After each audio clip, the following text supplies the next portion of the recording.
ಶಂಕರಂ ಲೋಕಶಂಕರಂ. ಇವತ್ತಿನ ದಿವಸ ನಾವು ದಕ್ಷಿಣಾಮ್ನಾಯ ಶ್ರೀ ಶೃಂಗೇರಿ ಶಾರದಾ ಪೀಠದಲ್ಲಿದ್ದೀವಿ. ಇಲ್ಲಿಗೆ ಬಂದಂಥ ಉದ್ದೇಶ ಏನು ಅಂತ ಕೇಳಿದ್ರೆ, ನಾವು ಗೋಶಾಲೆ ಮತ್ತು ಬೇರೆ ಬೇರೆ ರೀತಿಯಂತಹ ವಿವಿಧೋದ್ದೇಶಗಳನ್ನು ಇಟ್ಕೊಂಡು ಒಂದು ಸಮೂಹ ಸಂಸ್ಥೆಯನ್ನು ಮಾಡಬೇಕು. ಆ ಸಮೂಹ ಸಂಸ್ಥೆಯನ್ನು ಕೇಂದ್ರವಾಗಿ ಇಟ್ಕೊಂಡು ಬೇರೆ ಬೇರೆ ರೀತಿಯಂಥ ಆಧ್ಯಾತ್ಮಿಕ ಮತ್ತು ಸಾಮಾಜಿಕ ಕಾರ್ಯಗಳನ್ನು ಮಾಡಬೇಕು ಅಂಥೇಳಿ ಒಂದು ಪ್ರಯತ್ನ ಮಾಡ್ತಾಯಿದ್ವಿ. ಅದೇ ರೀತಿಯಾಗಿ ಸಂವಿಧಾನಗಳು ಮೊನ್ನೆ ಒಂದು ವಿಡಿಯೋದಲ್ಲಿ ಹೇಳಿದ್ದು ಏನಂತ ಕೇಳಿದ್ರೆ, ಬೇರೆ ಬೇರೆ ರೀತಿಯಂತಹ ಕಾರ್ಯಕ್ರಮ ಮಾಡಬೇಕಾದ್ರೆ ಎಷ್ಟು ಅವಶ್ಯಕತೆ ಇದೆಯೋ ಅಷ್ಟು ಮಾತ್ರ ಅಲ್ಲಿ ಬೇರೆ ಬೇರೆ ರೀತಿಯಂತಹ ಪರಿಕರಗಳನ್ನು ಉಪಯೋಗಿಸಿ, ಇನ್ನು ಉಳಿಕಿದ್ದಾದಂತಹ ಹೆಚ್ಚಿನ ಸೇವೆಯನ್ನು ಗೋ ಸೇವೆಗೆ ಬಳಸಿ ಅಂತ. ನಮ್ಮ ಒಂದು ಸಮೂಹ ಸಂಸ್ಥೆಯ ಧ್ಯೇಯೋದ್ದೇಶ ಏನು ಅಂತ ಕೇಳಿದ್ರೆ, ಗಾವೋ ವಿಶ್ವಸ್ಯ ಮಾತರಃ ಅಂತ, ಗವಾಂ ಮಧ್ಯೆ ವಸಾಮ್ಯಂ ಅಂತ. ಈಗ ಬೇರೆ ಬೇರೆ ರೀತಿಯಂತಹ ದೇಶಗಳಲ್ಲಿ ಏನಾಗಿದೆ ಅಂತ ಕೇಳಿದರೆ, ಬೇರೆ ಬೇರೆ ರೀತಿಯಂತಹ ರೋಗಗಳ ಶಮನಕ್ಕೋಸ್ಕರ ಒಂದು ಆಕಳನ್ನು 15 ನಿಮಿಷಗಳ ಕಾಲ ಅಪ್ಕೊಂಡು ಇಟ್ಕೊಳ್ಳೋದಂಥದ್ದು, ಆಕಳ ಮಧ್ಯೆ ವಾಸ ಮಾಡುವಂಥದ್ದು, ಇಂಥದ್ದೆಲ್ಲ ಥೆರಪಿಗಳನ್ನೆಲ್ಲ ಮಾಡ್ತಾಯಿದ್ದಾರೆ. ಆ ಥೆರಪಿಗಳಿಂದ ಏನೆಲ್ಲ ಆಗ್ತದೆ ಅಂತ ಕೇಳಿದರೆ, ಆ ಆಕಳು ನಮ್ಮ ದೇಹದಲ್ಲಿರುವಂತಹ ಎಲ್ಲ ರೀತಿಯಂಥ ಬೇರೆ ಬೇರೆ ರೀತಿಯಂಥ ಕೆಟ್ಟ ಯೋಚನೆಗಳನ್ನು, ಈಗಿನ ಪ್ರಪಂಚದಲ್ಲಿ ಮನುಷ್ಯನಿಗೆ ಎಲ್ಲ ಇದೆ, ಆದರೆ ಆಂತರಿಕವಾದಂಥ ಮನಸ್ಸಿಗೆ ಬೇಕಾದಂಥ ನೆಮ್ಮದಿ ಇಲ್ಲ. ದುಡ್ಡು ಬೇಕೋ ದುಡ್ಡಿದೆ, ಅಂತಸ್ತು ಬೇಕೋ ಅಂತಸ್ತಿದೆ, ಬೇರೆ ಬೇರೆ ಬೇಕಾದ್ದೆಲ್ಲವೂ ಕೂಡ ಕ್ಷಣಾರ್ಧದಲ್ಲಿ ಏನಾಗ್ತದೆ ಅಂದರೆ ಬಂದು ಕೈ ತಲುಪ್ತದೆ. ಆದರೆ ಈ ಸುಖ ಶಾಂತಿ ನೆಮ್ಮದಿ ಅನ್ನೋಂಥದ್ದು ಯಾರಿಗೂ ಇಲ್ಲ. ದುಡ್ಡಿದ್ದವರಿಗೆ ಬೇರೆ ರೀತಿಯಂಥ ತೊಂದರೆ ಆದರೆ, ದುಡ್ಡು ಇಲ್ಲದವರಿಗೆ ಬೇರೆ ರೀತಿಯಂಥ ತೊಂದರೆಗಳಿರ್ತದೆ.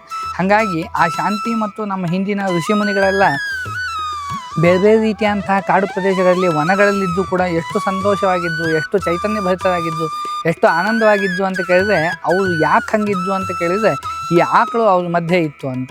ಹಾಗೆ ಯಾಕೆ ಅಂತ ಕೇಳಿದರೆ, ಹಿಂದಿನ ಕಾಲದಲ್ಲಿ ಆಕಳನ್ನು ಹೆಂಗೆ ಸಾಕ್ತಾಯಿದ್ವು ಅಂತ ಕೇಳಿದರೆ, ಆಕಳುಗಳನ್ನು ಬೆಳಗ್ಗೆ ಎದ್ದ ತಕ್ಷಣ ಕರುಗೆ ಎಷ್ಟು ಬೇಕೋ ಅಷ್ಟು ಹಾಲು ಕುಡಿಸಿ, ತಮಗೆ ಎಷ್ಟು ಬೇಕೋ ಅಷ್ಟು ಕರ್ಕೊಂಡು ಏನು ಮಾಡ್ತಾಯಿದ್ವು ಅಂದರೆ ಆಕಳುಗಳನ್ನು ಬಿಟ್ಟು ಬಿಡ್ತಾಯಿದ್ರು. ಅವೆಲ್ಲ ಬೆಟ್ಟ ಗುಡ್ಡ ಕಾಡು ಗೀಡುಗಳಲ್ಲೆಲ್ಲ ಮೇಯ್ಕೊಂಡು ವಾಪಸ್ ಸಾಯಂಕಾಲ ಏನಾಗ್ತಿತ್ತು ಅಂದರೆ ಮತ್ತೆ ವಾಪಸ್ ಬರ್ತಾಯಿತ್ತು.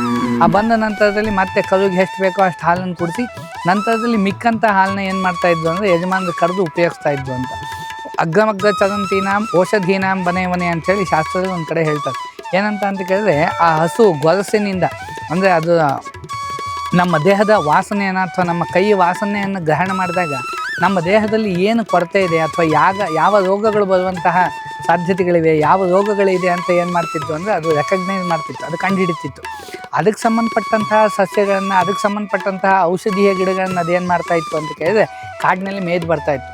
ಆ ಮೇಯ್ದಿರುವಂತಹ ಔಷಧೀಯ ವನಗಳನ್ನು, ಔಷಧೀಯ ಸಸ್ಯಗಳನ್ನು ಅದನ್ನು ಹಾಲಿನಲ್ಲಿ ಅದರ ಸತ್ವವನ್ನು ಹಾಲಿನಲ್ಲಿ ಬಿಟ್ಕೊಡ್ತಾಯಿತ್ತು. ಆ ಹಾಲನ್ನು ಯಜಮಾನ ಕುಡಿದಾಗ ಏನಾಗ್ತಾಯಿತ್ತು ಅಂತ ಕೇಳಿದರೆ ಅವನಿಗೆ ಆ ರೋಗ ಶಮನ ಆಗ್ತಿತ್ತು ಅಥವಾ ರೋಗ ಬಂದಿದ್ದೇ ಗೊತ್ತಾಗಲಿಲ್ಲ. ಹಾಗಾಗಿ ನಮ್ಮ ಹಿಂದಿನವರೆಲ್ಲ ಏನು ಮಾಡ್ತಾಯಿದ್ರು ಅಂದರೆ 120-125 ವರ್ಷಗಳ ಕಾಲ ಆರೋಗ್ಯವಾಗಿ ಬದುಕ್ತಿದ್ದು. ಯಾಕೆ ಅಂತ ಕೇಳಿದರೆ ಈ ಕಾರಣಕ್ಕೆ ಬದುಕ್ತಾಯಿದ್ದು. ಈಗಿನ ಕಾಲದಲ್ಲಿ ನಾವು ಬೇರೆ ಬೇರೆ ರೀತಿಯಂಥ ಹಾಲುಗಳನ್ನು, ಪೌಡ್ರ್ ಹಾಲುಗಳನ್ನು, ಪ್ಯಾಕೆಟ್ ಹಾಲುಗಳನ್ನೆಲ್ಲ ಬಳಸ್ತಾಯಿದ್ದೀವಿ. ಸಮಸ್ಯೆ ಏನಾಗಿದೆ ಅಂತ ಕೇಳಿದರೆ, ಹಾಲಿಂದ ಒಂದೇ ಅಲ್ಲ, ಆ ಆಕಳನ್ನು ಮುಟ್ಟುವಂಥದ್ದು, ಆಕಳು ಇರುವಂಥ ಪರಿಸರದಲ್ಲಿ ನಾವು ಇರುವಂಥದ್ದು, ಇದೆಲ್ಲವೂ ಕೂಡ ಏನಾಗಿಬಿಟ್ಟಿದೆ ಅಂದರೆ ಕಡಿಮೆ ಆಗಿದೆ.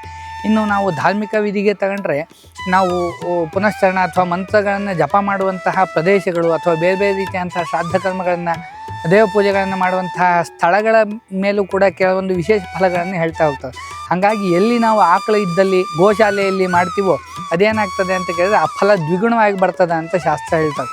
ಅದಕ್ಕೋಸ್ಕರ ಈ ಸಮೂಹ ಸಂಸ್ಥೆಯಲ್ಲಿ ಮುಖ್ಯವಾಗಿ ಗವಾಂ ಮಧ್ಯೆ ವಸಾಮ್ಯಂ, ಆಕಳಗಳ ಮಧ್ಯದಲ್ಲಿ ಇರಲಿಕ್ಕೆ ಬೇಕಾದಂಥ ಏನೇನು ವ್ಯವಸ್ಥೆಗಳು ಬೇಕು, ಮಂತ್ರ ಪುನಶ್ಚರಣಕ್ಕೆ ಬೇಕಾದಂಥ ವ್ಯವಸ್ಥೆಗಳು, ಮತ್ತು ಅಲ್ಲಿ ನಿರಂತರವಾಗಿ ಚತುರ್ವೇದ ಪಾರಾಯಣ, ಋಗ್ವೇದ ಪಾರಾಯಣ ಶುರುವಾದ ನಂತರದಲ್ಲಿ ಯಾವತ್ತು ಮುಗೀತದೋ ಅವತ್ತಿಂದ ಮತ್ತೆ ಯಜುರ್ವೇದ ಪಾರಾಯಣ ಮುಗಿದ ದಿವಸದಿಂದ ಮಾರನೇ ದಿವಸದಿಂದ ಸಾಮವೇದ ಪಾರಾಯಣ ಮುಗಿದ ತಕ್ಷಣ ಹೀಗೆ ಅಥರ್ವಣ ವೇದ ಪಾರಾಯಣ, ಹೀಗೆ ಬೇರೆ ಬೇರೆ ರೀತಿಯಾದಂತಹ ಯೋಜನೆಗಳನ್ನು ಮತ್ತು ಬೇರೆ ಬೇರೆ ರೀತಿಯಾದಂತಹ ಕಾರ್ಯಗಳನ್ನೆಲ್ಲ ನಾವು ಹಮ್ಮಿಕೊಂಡಿದ್ವಿ. ಆ ಉದ್ದೇಶವಾಗಿ ಆ ಹೆಸರನ್ನು ನಿಗದಿಪಡಿಸಲಿಕ್ಕೋಸ್ಕರ ಇವತ್ತಿನ ದಿವಸ ನಮ್ಮ ಸಂಸ್ಥೆಯಿಂದ ಎಲ್ಲರೂ ಕೂಡ ಈ ದಕ್ಷಿಣಾಮ್ನಾಯ ಶೃಂಗೇರಿ ಶಾರದಾ ಪೀಠಕ್ಕೆ ಬಂದಿದ್ವಿ. ಇಲ್ಲಿ ಗುರುಗಳು ಸಮಯಾಚಾರ ಅನ್ನುವಂತಹ ಹೆಸರನ್ನು ನಾವು ಆಯ್ಕೆ ಮಾಡ್ಕೊಂಡಿದ್ವಿ. ಅದೇ ಹೆಸರನ್ನು ಮುಂದುವರಿಸಿ ತೊಂದರೆ ಇಲ್ಲ ಅಂತ ಹೇಳಿದ್ದಾರೆ. ಹಾಗಾಗಿ ಇವತ್ತಿನಿಂದ ನಮ್ಮ ಎಲ್ಲ ರೀತಿಯಂತಹ ಪ್ರಕ್ರಿಯೆಗಳು ಕೂಡ ಸಮಯಾಚಾರ ಅನ್ನುವಂಥ ಒಂದು ಟೈಟಲಿಂದ ಏನಾಗ್ತದೆ ಅಂದರೆ ಮುಂದುವರಿತಾರೆ. ಅದೇ ರೀತಿಯಾಗಿ ಗುರುಗಳು ಕೂಡ ಈ ಕೆಲವೊಂದಿಷ್ಟು ಲೋಗೋಗಳನ್ನು ನಾವೇನು ಮಾಡ್ಕೊಂಬಂದಿದ್ವಿ ಅಂದರೆ ಪ್ರಿಪೇರ್ ಮಾಡ್ಕೊಂಬಂದಿದ್ವಿ. ಇದರ ಅರ್ಥಗಳು ಬೇರೆ ಬೇರೆ ಇದೆ, ಅದನ್ನು ಮುಂದಿನ ವೀಡಿಯೋದಲ್ಲಿ ನಾವು ತೋರಿಸ್ತೀವಿ. ಅದರಲ್ಲಿ ಗುರುಗಳು ಆಯ್ಕೆ ಮಾಡಿರುವಂಥದ್ದು ಈ 2ನೇ ಒಂದು ಲೋಗೋವನ್ನು ಸೆಲೆಕ್ಟ್ ಮಾಡಿದ್ದಾರೆ. ಇನ್ನು ಮುಂದಿನ ದಿವಸಗಳಲ್ಲಿ ಗುರುಗಳ ಅನುಜ್ಞೆಯಂತೆ ಮತ್ತು ಗುರುಗಳ ಆಶೀರ್ವಾದದಿಂದ ಈ 2ನೇ ಲೋಗೋವನ್ನು ಇಟ್ಕೊಂಡು ನಾವೇನು ಮಾಡ್ತೀವಿ ಅಂದರೆ ಈ ಸಮೂಹ ಸಂಸ್ಥೆಯನ್ನು ಮುಂದುವರಿಸ್ತೀವಿ. ನಿಮ್ಮೆಲ್ಲರ ಸಹಕಾರ ಮತ್ತು ನಿಮ್ಮೆಲ್ಲರ ಒಂದು ಈ ಸಂಸ್ಥೆಗೆ ಬೇಕಾದಂಥ ರಕ್ಷಣೆಯನ್ನು ನೀವೆಲ್ಲರೂ ಕೊಡಬೇಕು ಅಂತ ಹೇಳಿ ಈ ಮೂಲಕ ಪ್ರಾರ್ಥನೆ ಮಾಡ್ತಾ ಇದ್ದೀವಿ. ಇನ್ನು ಮುಂದಿನ ದಿವಸಗಳಲ್ಲಿ ಇದರಿಂದ ಏನೆಲ್ಲ ಬೇಕೋ ಜನರಿಗೆ ಆಧ್ಯಾತ್ಮಿಕವಾಗಿ ಮತ್ತು ಸಾಮಾಜಿಕವಾಗಿ ಸಾಮೂಹಿಕವಾಗಿ ಏನೆಲ್ಲ ಬೇಕೋ ಅದನ್ನು ಕೊಡಲಿಕ್ಕೆ ನಾವು ಕೂಡ ಪ್ರಯತ್ನ ಮಾಡ್ತೀವಿ. ಅದಕ್ಕೆಲ್ಲರೂ ಕೂಡ ಸಹಕರಿಸಬೇಕಾಗಿ ನಿಮ್ಮಲ್ಲೂ ಕೂಡ ಪ್ರಾರ್ಥನೆ ಮಾಡ್ತೀವಿ. ಜಗದ್ಗುರುಗಳ ಆಶೀರ್ವಾದದಿಂದ ನಾವು ಅಂದ್ಕೊಂಡಿದ್ದೀವಿ ದಾವಣಗೆರೆಯಿಂದ ಚನ್ನಗಿರಿಗೆ ಹೋಗುವಂತಹ ದಾರಿಯಲ್ಲಿ 12 ಕಿಲೋಮೀಟರ್ ದೂರದಲ್ಲಿ ಒಂದು ಜಾಗವನ್ನು ನಿಗದಿ ಮಾಡಿದ್ದೀವಿ. ಆ ಜಾಗವನ್ನು ತಗೊಂಡು ಅಥವಾ ಬಾಡಿಗೆಗೋ ಅಥವಾ ಬೇರೆ ರೀತಿಯಾಗಿ ವ್ಯವಸ್ಥೆಗಳನ್ನು ಮಾಡಿಕೊಂಡು ಅಲ್ಲಿ ಗೋಶಾಲೆಯನ್ನು ಮಾಡಿಕೊಂಡು ಮುಂದೆ ನಕ್ಷತ್ರವನ, ರಾಶಿವನ ಮತ್ತು ನವಗ್ರಹ ವನಗಳನ್ನೆಲ್ಲ ಮಾಡಿ ಬೇರೆ ಬೇರೆ ವ್ಯವಸ್ಥೆಗಳನ್ನು ಮಾಡಬೇಕು ಅಂತ ಅಂದ್ಕೊಂಡಿದ್ದೀವಿ. ಮುಂದಿನ ದಿವಸಗಳಲ್ಲಿ ನಿಮ್ಮೆಲ್ಲರ ಸಹಕಾರದಿಂದ ಮತ್ತು ಜಗದ್ಗುರುಗಳ ಆಶೀರ್ವಾದದಿಂದ ಅದನ್ನೆಲ್ಲ ಮುಂದುವರಿಸ್ತೀವಿ ಅಂತ ಹೇಳ್ತಾ ಇದ್ದೀವಿ. ನಮಸ್ಕಾರ.